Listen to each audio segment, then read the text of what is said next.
نہ طلب ہی دے نہ جنون ہی دے، یہ ہوس نہ دے وہ ہوا نہ دے، شاہ انبیاء پہ فدا ہوں میں، کوئی اور درد خدا نہ دے۔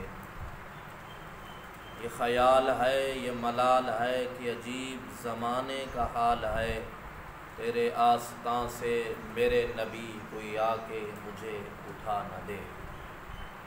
دوستو، حج بیت اللہ شریف کا موسم ہے۔ اللہ وحدہ لا شریک نے مسلمانوں پر، جو لوگ استطاعت رکھتے ہیں، اللہ وحدہ لا شریک نے ان پر حج جو ہے نا واجب فرمایا ہے۔ قرآن مجید فرقان حمید کے اندر آتا ہے کہ اللہ رب العزت نے ارشاد فرمایا ہے کہ لوگوں کے لیے اللہ پر بیت اللہ شریف کا حج لازم ہے۔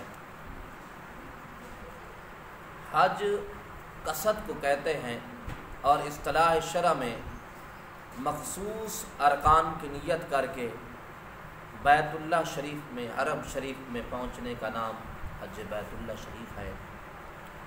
مصطفیٰ کریم صلی اللہ تعالیٰ علیہ وسلم کا فرمان علی شان ہے کہ میرے کریم آقا صلی اللہ تعالیٰ علیہ وسلم نے فرمایا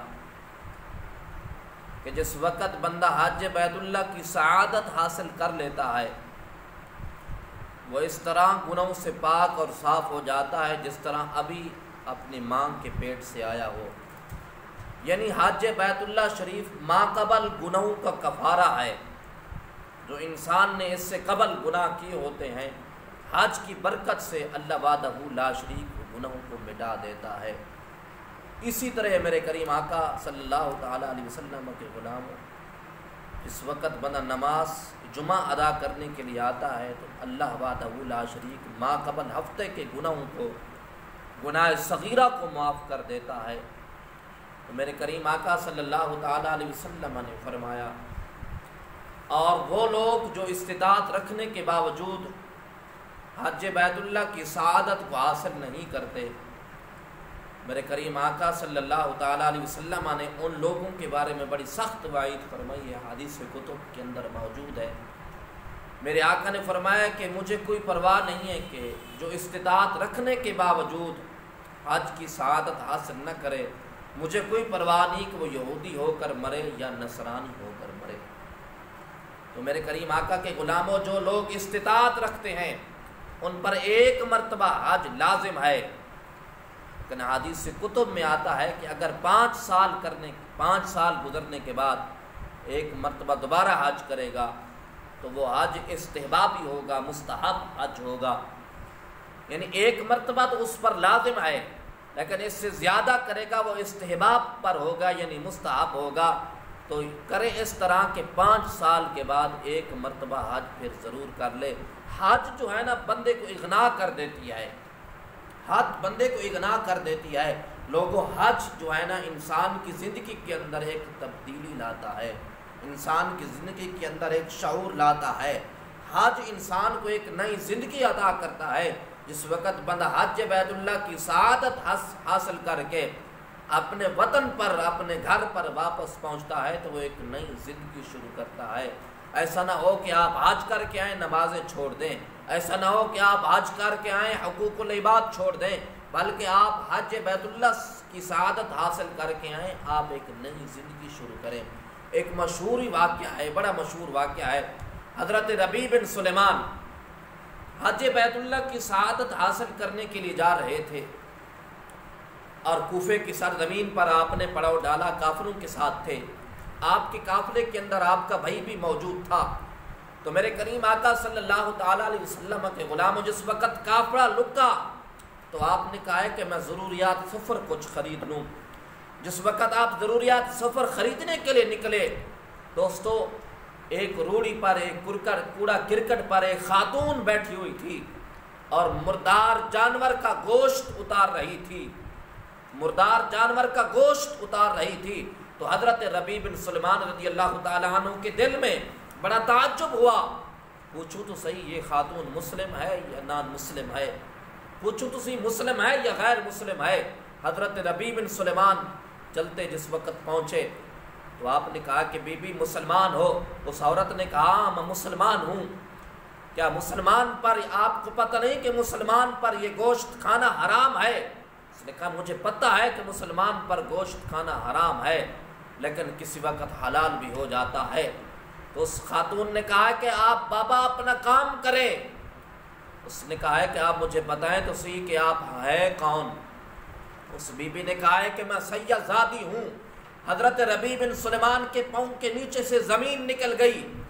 میں جس بستی میں جس علاقے میں رہتی ہوں وہاں کا بادشاہ بڑا ظالم تھا، اس نے سارے سیدوں کو قتل کر دیا، سارے سیدوں کو شہید کرا دیا، لیکن میں گھر میں اکیلی ہوں۔ تو اس خاتون نے کہا ہے کہ تم کون ہو؟ اس بابے نے کہا ہے کہ میرا نام ربیع بن سلیمان ہے۔ اللہ اکبر، کہاں جا رہے ہو؟ میں مدینہ شریف جا رہا ہوں، مکہ شریف جا رہا ہوں، حج بیت اللہ کی سعادت حاصل کرنے کے لیے جا رہا ہوں۔ تو اس بی بی نے کہا ہے کہ ربیع بن سلیمان مکے میں جاؤ گے؟ ہاں مکے بھی جاؤں گا۔ مدینے بھی جاؤ گے؟ ہاں مدینے بھی جاؤں گا۔ اور جس وقت مدینے جاؤ میرے مصطفیٰ کریم صلی اللہ تعالیٰ علیہ وسلم کو پیغام دینا، اور کملی والے محبوب کو میرا پیغام دینا کہ آپ کی دوتری، آپ کی بیٹی حرام کھانے پر مجبور ہو گئی ہے، ذرا نظر کرم فرمانا۔ تو حضرت ربیع بن سلیمان فرماتے ہیں کہ میرے پاؤں سے زمین نکل گئی۔ اللہ اکبر، میں ایک سید ذاتی ہوں۔ تو میرے کریم آقا صلی اللہ تعالیٰ علیہ وسلم کے غلاموں حضرت ربیع بن سلیمان فرماتے ہیں کہ میرے پاس جتنا بھی پیسے یا درہم موجود تھے، میں نے سارے کے سارے، تاریخ بتاتی ہے کہ 600 درہم یا دینار موجود تھے، سارے کے سارے اس بی بی کی گود میں، اس بی بی کی جھولی میں ڈال دیے۔ اور بی بی نے نہ ہی میری طرف دیکھا نہ ہی ان کے درہموں کی طرف دیکھا۔ تو میرے کریم آقا کے غلاموں جس وقت حاجی حج کر کے واپس آئے، اللہ اکبر، حضرت ربیع بن سلیمان فرماتے ہیں کہ میں استقبال کرنے کے لیے باہر نکلا، لوگوں کا استقبال کیا، لوگوں کو ہار پہنائے، اور لوگ مجھے بھی مبارکباد دے رہے تھے، لوگ مجھے بھی ہار پہنا رہے تھے۔ میں نے کہا لوگوں میں حج پر نہیں گیا۔ لوگوں نے کہا کیا بات کرتے ہو، ہم نے آپ کو صفا پر بھی دیکھا ہے، ہم نے آپ کو طواف کرتے ہوئے دیکھا ہے، ہم نے آپ کو مزدلفہ کے مقام پر بھی دیکھا ہے، ہم نے آپ کو مینا کے مقام پر بھی دیکھا ہے، ہر ارکان پر ہم نے آپ کو دیکھا ہے۔ حضرت ربیع بن سلیمان فرماتے ہیں کہ میں عجیب و غریب بات میں مبتلا ہو گیا، اور میں نے جس وقت بھائی سے ملاقات کی اور بھائی کو میں نے مبارکباد دی، اور بھائی نے مجھے بھی مبارکباد دی، اور بھائی نے مجھے وہ تھیلا پکڑا دیا 600 درہم۔ اس نے کہا کہ بھائی آپ نے مجھے دوران طواف یہ تھیلا دیا، اور کہا ہے کہ یہ گھر جا کر لوں گا۔ تو مجھے بات وہ سمجھ آ گئی جو میں نے اہل سداد کے ساتھ حسن سلوک کیا، تو کریم آقا صلی اللہ تعالیٰ علیہ وسلم نے نظر کرم کر دیا۔ تو میرے کریم آقا صلی اللہ تعالیٰ علیہ وسلم کے غلاموں، حج انسان کے اندر ایک تبدیلی لاتا ہے، حج انسان کے اندر ایک شعور لاتا ہے۔ اس سے یہ بھی پتہ چلتا ہے کہ جس وقت حاجی آئیں تو ان سے مصافحہ بھی کرنا چاہیے، اور ان سے دعا بھی منگانی چاہیے کہ محمد سے وفا تو نے تو ہم تیرے ہیں، یہ جہاں چیز ہے کیا لوح و قلم تیرے ہیں۔